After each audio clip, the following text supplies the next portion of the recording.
अभी तक जो बैकएंड डेवलपमेंट लर्निंग की हमारी अप्रोच है वो कुछ इस तरह से है कि हम ये एप्लीकेशन एक छोटी सी बना रहे हैं और जो हमें चीज़ों की ज़रूरत पड़ती जा रही है हम वो चीज़ें सीखते जा रहे हैं। पिछली 5 वीडियोस में आपने नोट किया होगा, बिल्कुल हम यही अप्रोच फॉलो कर रहे हैं कि हमें सबसे पहले मिडलवेयर्स की ज़रूरत थी तो हमने मिडलवेयर्स को सीख लिया, फिर हमें पोस्ट रिक्वेस्ट की ज़रूरत थी तो हमने एचटीटीपी और पोस्ट रिक्वेस्ट दोनों को सीख लिया। अभी जो है वो इस वीडियो में फुल स्टैक डेवलपमेंट का एक बहुत बड़ा कंपोनेंट जो कि डेटाबेसेस हैं वो सीखेंगे इस वीडियो में।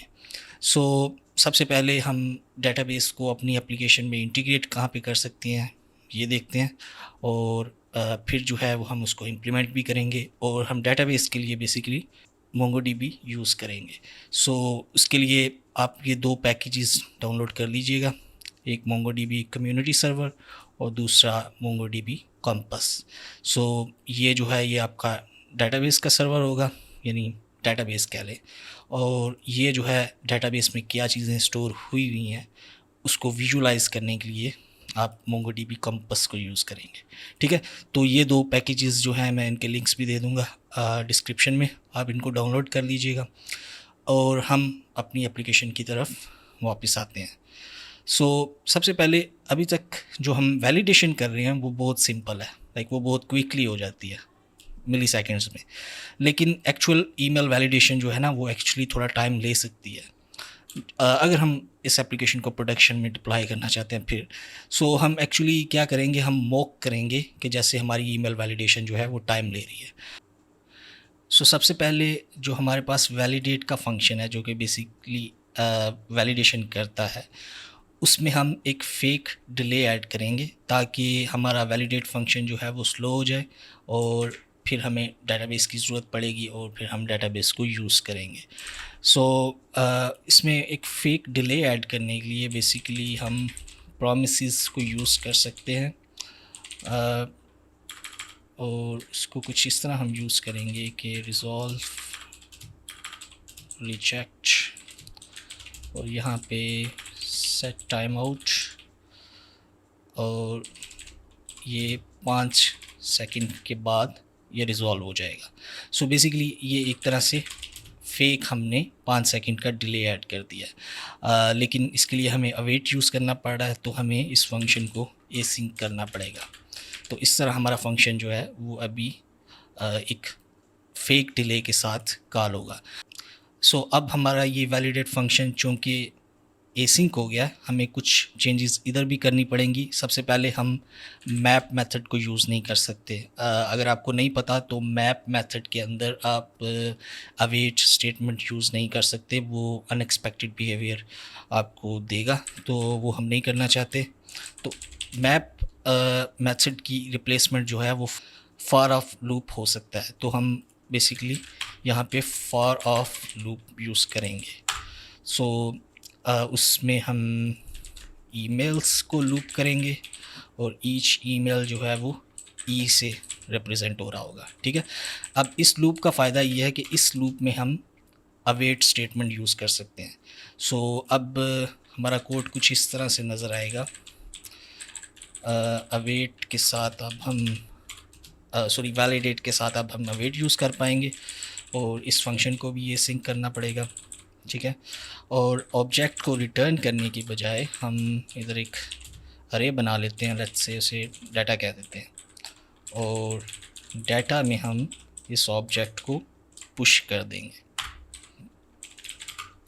ठीक है, हमने बेसिकली मैप को यूज़ करना बंद कर दिया क्योंकि हमारा जो वैलिडेशन वाला फंक्शन है वो अब एसिंक फंक्शन है, तो उसकी वजह से हम मैप नहीं यूज़ कर सकते। तो उसका अल्टरनेटिव जो है वो फॉर लूप है और उसके साथ हम अवेट की स्टेटमेंट यूज़ कर सकते हैं। ठीक है, तो रिस्पांस में भी हमें अब डाटा भेजना है, ना कि वैलिडेटेड ईमेल्स जो कि अरे मैप के साथ बन रही थी। ठीक है, तो इसको सेव करते हैं, एप्लीकेशन को रीस्टार्ट करते हैं और होपफुली अब होगा ये कि 2 ईमेल्स है ना, तो ये 10 सेकंड का डिले ऐड करेगा। ठीक है, क्योंकि ईच ईमेल 5 सेकंड का डिले ले रहा है। चेक पे क्लिक करते हैं और हमारी रिक्वेस्ट जो है वो अब पेंडिंग में चली गई है, जो कि 10 सेकंड के बाद कंप्लीट होगी। और आप प्रॉब्लम शायद अभी से नोट कर पा रहे होंगे कि ये सिर्फ 2 ईमेल्स के साथ है। अगर इधर लेट्स से लाइक 10,000 ईमेल्स किसी ने ऐड कर दिए तो 10,000 को मल्टीप्लाई कर दें 5 के साथ, और ये बहुत ज़्यादा टाइम लेगा। तो इस प्रॉब्लम को हम सॉल्व इस तरह कर सकते हैं कि हम जब भी कोई ईमेल आए उसका रिस्पांस जो है या उसकी वैलिडेशन जो है उसको डीबी में भी स्टोर कर लें। तो नेक्स्ट टाइम जब सेम ईमेल की रिक्वेस्ट आएगी तो बजाय हम वैलिडेट फंक्शन कॉल करें, हम डीबी में से उसका जो उसकी वैलिडेशन का रिज़ल्ट है वो डीबी में से निकाल के रिस्पांस में भेज दें, बजाय कि हम हर दफ़ा वैलिडेट का फंक्शन कॉल करें।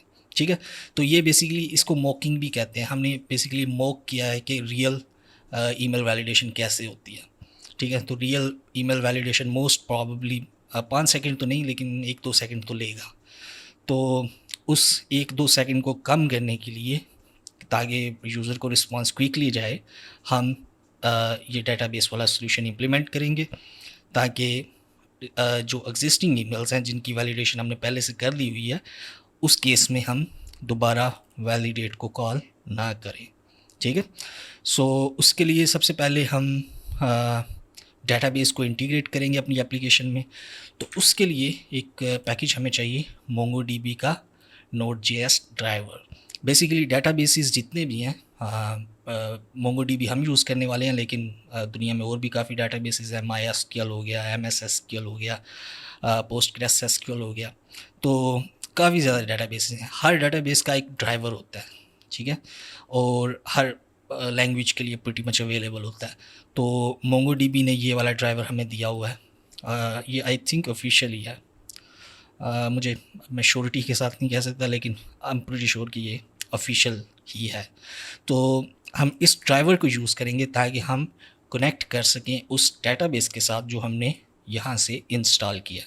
ठीक है, और फिर हम उसमें कुछ डाटा इंसर्ट और गेट वगैरह करते रहेंगे और उसको हम विजुलाइज करेंगे इस एप्लीकेशन के साथ जो हमने इंस्टॉल किया। ठीक है, सो इसकी गाइड ही देखते हैं कि कनेक्शन कैसे बनता है। इनफैक्ट इसको सबसे पहले इंस्टॉल कर लेना चाहिए, और ये क्योंकि ये नोड मॉड्यूल है, यानी npm मॉड्यूल है, तो हम इसको इसी फोल्डर के अंदर इंस्टॉल करेंगे तो वो इस नोड मॉड्यूल्स के फोल्डर में इंस्टॉल हो जाएगा। सो टर्मिनल में मैं इस कमांड को रन करता हूँ, उससे ये होगा कि नोड मॉड्यूल्स में वो इंस्टॉल हो जाएगा। और फिर हम नीचे आते हैं और देखते हैं कि कनेक्शन कैसे बनता है। सो हमने बेसिकली MongoDB से Mongo क्लाइंट को इंपोर्ट करना है। ऑब्वियसली ये वाला तरीका यूज़ कर सकते हैं, या फिर हम जो ऑलरेडी जो तरीका यूज़ कर रहे हैं उसको यूज़ कर सकते हैं। सो MongoDB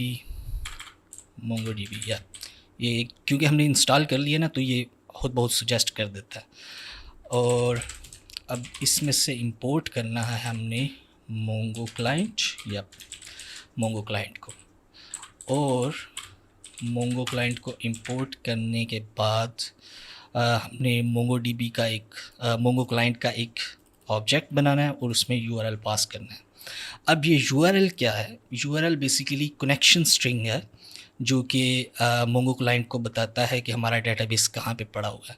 तो इस URL का मतलब ये है कि हमारा डेटाबेस लोकल होस्ट पे इंस्टॉल्ड है और इस पोर्ट पे चल रहा है। ठीक है, और ये डिफ़ॉल्ट पोर्ट है, और बाय डिफ़ॉल्ट लोकल होस्ट पे ही डेटाबेस इंस्टॉल होगा जब आप यहाँ से इंस्टॉल करेंगे। ठीक है, सो हमारे लिए URL बिल्कुल यही चल जाएगा। तो हम इसको कॉपी कर लेते हैं और क्लाइंट एक वेरिएबल बनाते हैं DB क्लाइंट, और MongoDB का ऑब्जेक्ट बनाते हैं एक, और उसमें ये URL हम पास कर देंगे।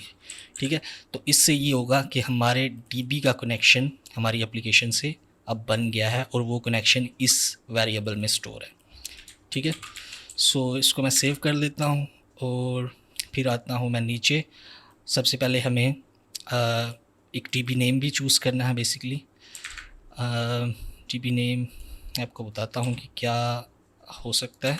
MongoDB कॉम्पस को अगर हम ओपन कर लें तो यहाँ पे भी इनफैक्ट आपको कनेक्शन स्ट्रिंग देना है जो कि आपने इधर भी दिया है वही दे सकते हैं, और बाय डिफ़ॉल्ट आप ओपन करेंगे तो ये उधर पहले से ही लिखा होता है, तो आपने सिंपली इसको कनेक्ट कर लेना होता है।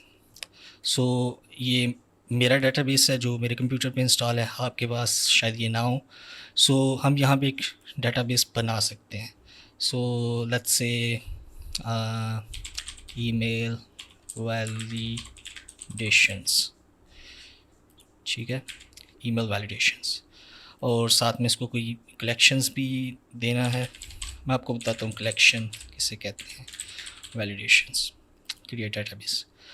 सो अगर आप फेमिलियर हैं किसी एसक्यूएल डेटाबेस से, लाइक माई एसक्यूएल हो गया या पोस्ट ग्रेस एसक्यूएल हो गया, तो उसमें टेबल्स होते हैं, रोज़ होती हैं और कॉलम्स होते हैं।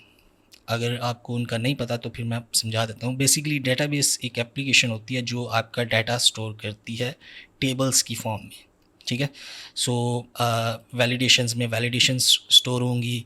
इधर एक और कलेक्शन हो सकता है, लेट्स से यूज़र्स का कलेक्शंस, तो इस कलेक्शन में या इस टेबल में यूज़र्स स्टोर होंगे, ठीक है। तो इस तरह ये टेबल्स होते हैं, और मोंगोडीबी में उसको कलेक्शंस कहते हैं। यानी अगर आप कोई एसक्यूएल डेटाबेस यूज़ करते तो उसमें इस चीज़ को टेबल्स कहते हैं, और मोंगोडीबी में इसको कलेक्शंस कहते हैं। अब आता है कि डाटा एक्चुअल स्टोर कैसे होता है। सो यहाँ पे आप अगर ऐड डाटा पे क्लिक करें तो आप खुद डाटा का एक ऑब्जेक्ट बना के दे सकते हैं, या फिर हम जब इंसर्ट करेंगे तो वहाँ ही हम ऑब्जेक्ट लिख लेंगे, ठीक है। तो आपको अभी दो चीज़ें याद रखनी है कि एक डेटाबेस होता है और दूसरा टेबल्स होते हैं या कलेक्शंस होते हैं, ठीक है। अब हम आगे बढ़ते हैं और अपनी एप्लीकेशन में इस चीज़ को यूज़ करते हैं। तो सबसे पहले हम जो हमने क्लाइंट बनाया हुआ है उसको कनेक्ट करेंगे। ये बेसिकली एक्चुअल कनेक्शन जो है डेटाबेस से इस पॉइंट पे बनता है। सो हम टीबी क्लाइंट जो हमारा वेरिएबल है उसके ऊपर एक कनेक्ट का मेथड है, उसको हम कॉल करेंगे और अवेट करेंगे क्योंकि ये एसिंक मेथड है, ठीक है। और कनेक्शन जो है वो हमारा बन जाएगा होपफुली। उसके बाद हम इस स्टेटमेंट को यूज़ करेंगे जो कि बेसिकली हमारे एक डेटाबेस को सिलेक्ट करती है। सो हमने डेटाबेस बनाया था ईमेल वैलिडेशंस, सो हम दे देंगे ईमेल वैलिडेशंस, ठीक है। और उसके बाद इस वेरिएबल को भी ऐसे यूज़ करना है जो हमने वेरिएबल बनाया हुआ है, और यहाँ पे हमारे पास एक डीबी का ऑब्जेक्ट आ गया। अब डीबी के ऑब्जेक्ट पे हम कलेक्शंस को सिलेक्ट करेंगे। सो डीबी डॉट कलेक्शन, और हमारे कलेक्शन का नाम है वैलिडेशंस, ठीक है। अगर आपने कोई और काम करना है, आपने कुछ डिफरेंट नाम रखा है तो आप डेफिनेटली वो नाम लिखेंगे। सो हम वैलिडेशंस का जो टेबल है या कलेक्शन है उसको यूज़ करेंगे। यहाँ पे हमारे पास अब कलेक्शन का एक वेरिएबल आ गया, ठीक है। और इस कलेक्शन के वेरिएबल पे हम इस डेटाबेस में चीज़ें इंसर्ट कर सकते हैं। सो हम इंसर्ट 1 कर सकते हैं, तो एक डेटाबेस अगर हमने एक रिकॉर्ड ऐड करना है डीबी में। सो एक्चुअली इसको करते हैं और फिर देखते हैं। सो हम इस स्टेटमेंट को बेसिकली लिखेंगे कुछ इस तरह से, और हम डेटाबेस में स्टोर करेंगे ईमेल जो कि ऑब्वियसली ई होगा, और इसकी वैलिडेशन या फिर result I think better word है। और रिज़ल्ट में बेसिकली हम इधर एक रिज़ल्ट का वेरिएबल बना लेते हैं, वही इस वैलिड में भी जाएगा और डाटाबेस में भी जाएगा, ठीक है। सो होपफुली आपको इस सारे प्रोसेस की समझ आ गई होगी। बाकी इंसर्ट 1 जो है ये भी एक क्या कहते हैं इसको, एक एसिंक मेथड है, तो इसको भी अवेट करना पड़ेगा हमें। सो इसको सेव करते हैं और एप्लीकेशन को रीस्टार्ट भी करना है। हम इसको रीस्टार्ट करते हैं और होपफुली हमारा टीबी कनेक्शन बन गया होगा। अब हम इधर आते हैं और चेक पे क्लिक करते हैं, तो डिले अभी आएगा ही आएगा 10 सेकेंड्स का, क्योंकि अभी तक हमने एज सच इसको क्विक करने के लिए कोई कोड लिखा नहीं है। लेकिन अभी तक जो हो रहा है वो ये हो रहा है कि जो भी वैलिडेशन होगी वो साथ ही डीबी में भी स्टोर हो जाएगी। तो अगर आप इधर आगे रिफ़्रेश करेंगे तो आप देखेंगे a@a.com जो है इसका रिज़ल्ट ट्रू है और b@b.com का रिज़ल्ट भी ट्रू है। तो अब फ्यूचर में करेंगे हम ये कि कोई भी ईमेल अगर वैलिडेशन के लिए आया है और वो ऑलरेडी डीबी में एग्जिस्ट करता है तो हम उसका रिज़ल्ट डीबी से भेज देंगे, बजाय ये कि हम वैलिडेट को कॉल करें। ठीक है, तो आई नो ये थोड़ा सा कॉम्प्लेक्स हो गया, लेकिन इस कॉम्प्लेक्सिटी के लिए आप तैयार रहें, क्योंकि एप्लीकेशन इससे भी ज़्यादा कॉम्प्लेक्स हो जाती है। सो हम करेंगे ये कि जहाँ पे हम वैलिडेट को कॉल करते हैं उससे पहले हम डीबी में से चेक कर लेंगे कि क्या ये ईमेल एग्जिस्ट करता है कि नहीं। Collection dot find one. So ये फाइंड वन मेथड क्या करता है, ये डीबी में से कोई वैल्यू सर्च करेगा और इसी कलेक्शन के ऊपर करेगा वैलिडेशंस पे। सो हम फाइंड वन करेंगे और यहाँ पे हम फ़िल्टर लिखेंगे। सो हम कहेंगे डीबी में से ढूंढो जहाँ पे ईमेल वो है जो ईमेल इस वक्त लूप हो रहा है, तो उसको हम फाइंड वन करेंगे। और ऑफ कोर्स ये भी एक एसिंक का स्टेटमेंट है। और यहाँ पे अब हमारे पास डीबी में से रिज़ल्ट आ जाएगा। ठीक है, इसको कंसोल कर लेते हैं विजुलाइज करने के लिए। ठीक है, सेव करते हैं और एप्लीकेशन को रीस्टार्ट करते हैं और दोबारा चेक पे क्लिक करते हैं। तो हम देखेंगे कि जब पहला ईमेल आया तो उसको वो डीबी में से मिल गया, और जब दूसरा ईमेल आया तो वो भी उसको डीबी में से मिल गया। ठीक है, लेकिन अगर इधर कोई और ईमेल होगा लाइक c@c.com, इस पर मैं चेक करता हूँ तो ए वाला तो उसको मिल जाएगा लेकिन सी वाला उसको नहीं मिलेगा, तो इसलिए उसने नल रिटर्न कर दिया।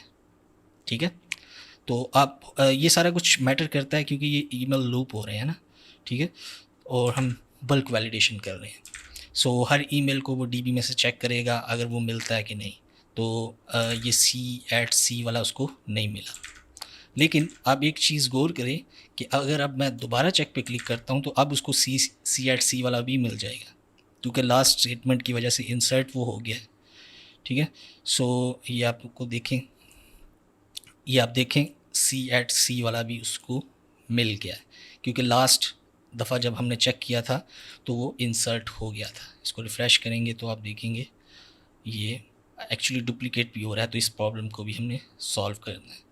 सो जब भी रिक्वेस्ट करते हैं, चाहे जो भी रिज़ल्ट हो, चाहे ईमेल पहले से हो या ना हो, वो इंसर्ट कर देता है और ये हमने नहीं करना। सो करते ये हैं कि हम अगर डीबी रिज़ल्ट मिल गया है सो हम करेंगे ये कि हम वैलिडेट नहीं करेंगे। ठीक है, सो इस तरह कुछ करेंगे, हम एक रिज़ल्ट का वेरिएबल डिफ़ाइन कर लेते हैं टॉप पे।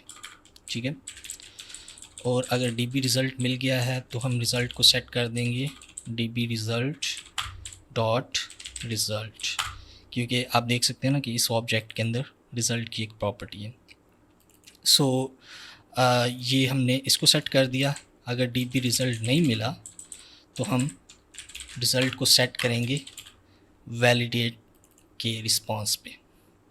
ठीक है, तो होपफुली ये आपके लिए सेंस बनाता होगा। और एक और चीज़ भी करनी है कि अगर डीबी में से रिज़ल्ट नहीं मिला, यानी वैलिडेट वाला फंक्शन कॉल हुआ है, तो सॉरी, अगर डीबी में से रिज़ल्ट उसको नहीं मिला तो हम इसको इंसर्ट करेंगे। ठीक है, तब ही हम इसको इंसर्ट करेंगे ताकि ये डुप्लीकेट वाली प्रॉब्लम ना हो, क्योंकि आप देख सकते हैं ना कि a@a.com और यहाँ पे भी a.com लिखा हुआ है, तो ये चीज़ हमने नहीं होने देनी। सो हम करेंगे ये कि अगर डीबी रिज़ल्ट जो है वो नहीं मिला तो इसका मतलब ये ईमेल एग्जिस्ट नहीं करता डीबी में, तो हम उसको इंसर्ट भी कर देंगे। और सेम रिज़ल्ट वेरिएबल जो कि इन दो चीज़ों पे डिपेंड करता है। अगर डीबी रिज़ल्ट मिला है तो डीबी से रिज़ल्ट आ जाएगा इसमें, और अगर नहीं मिला तो वैलिडेट फंक्शन कॉल होगा। ठीक है, सो इस तरह हमारा हो ये गया है कि ये वाला फंक्शन जो है ये कंडीशनली चलता है, इसलिए होपफुली अगर डीबी में रिज़ल्ट स्टोर है किसी भी ईमेल का तो उसकी वैलिडेशन मिली सेकेंड्स में हो जाएगी, जो कि डीबी से आएगी, बजाय ये कि वैलिडेट वाला फंक्शन कॉल हो। सो सेव करते हैं और टेस्ट करते हैं इस चीज़ को। मैं क्लियर कर लेता हूँ। अगर मैं चेक पे क्लिक करता हूँ तो होपफुली ये क्विकली आ जाएगा, और ये क्विकली नहीं आया। उसकी वजह क्या हो सकती है?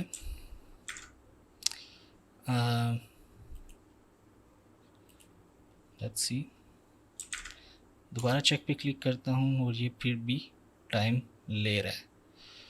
सो इसका मतलब वैलिडेट फंक्शन अननेसेसरली कॉल हो रहा है। ओह सॉरी, मैंने एप्लीकेशन को रीस्टार्ट नहीं किया। इसका भी मैं हल करता हूँ आपको कि ये ऑटोमेटिक रीस्टार्ट हो जाए। बाय द वे अब ये फास्ट चलनी चाहिए। सो मैं अगर चेक पे क्लिक करता हूँ तो ये इंस्टेंटली रिज़ल्ट आ रहा है। ठीक है, चेक पे क्लिक करता हूँ और इंस्टेंटली रिज़ल्ट आ रहा है।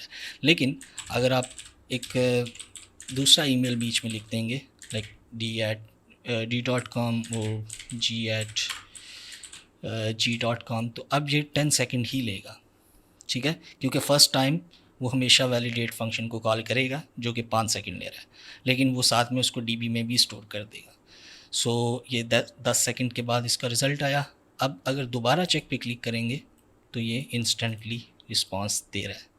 तो होपफुली आपको अंदाज़ा हो गया होगा कि ये लाइक रियल वर्ल्ड में ये कितना परफॉर्मेंस बूस्ट देगा। लाइक हमारी एप्लीकेशन काफ़ी ज़्यादा फास्ट हो गई है, जो कि अगर हमने ये वाली अप्रोच ना इम्प्लीमेंट की होती तो ये बहुत ज़्यादा स्लो होना था। सो अगर आप अभी लाइक a@a.com को चेक करेंगे तो इंस्टेंटली रिज़ल्ट आ गया, क्योंकि a@a.com की वैलिडेशन जो है वो डीबी में स्टोर है, तो रिस्पांस जो है वो डीबी से आ गया, बजाय कि वैलिडेट फंक्शन कॉल होता जो कि 5 सेकंड का डिले डालता है। ठीक है, सो इस वीडियो में हमने एक्चुअली काफ़ी ज़्यादा चीज़ें देख ली, लाइक डीबी को कनेक्ट करना और ये डिफरेंट मेथड्स यूज़ करना, लाइक इंसर्ट वन या फाइंड वन और कनेक्ट वगैरह। तो इस वीडियो को लाजमी प्रैक्टिस कीजिएगा, इस डेटाबेस को कनेक्ट कीजिएगा, उसमें मुख्तलिफ़ किस्म का डाटा स्टोर करवाएं, और जैसे कि हमें इस एप्लीकेशन के मुताबिक जो डाटा चाहिए था हमने वो स्टोर करवाया, लेकिन आप ऑब्वियसली इसमें कोई और एक्स्ट्रा फ़ीचर ऐड कर सकते हैं, वो ऑब्वियसली आप पे डिपेंड करता है। ठीक है, तो आई थिंक मैं इस वीडियो को इधर ही एंड करता हूँ, बाकी नेक्स्ट वीडियो में मिलते हैं।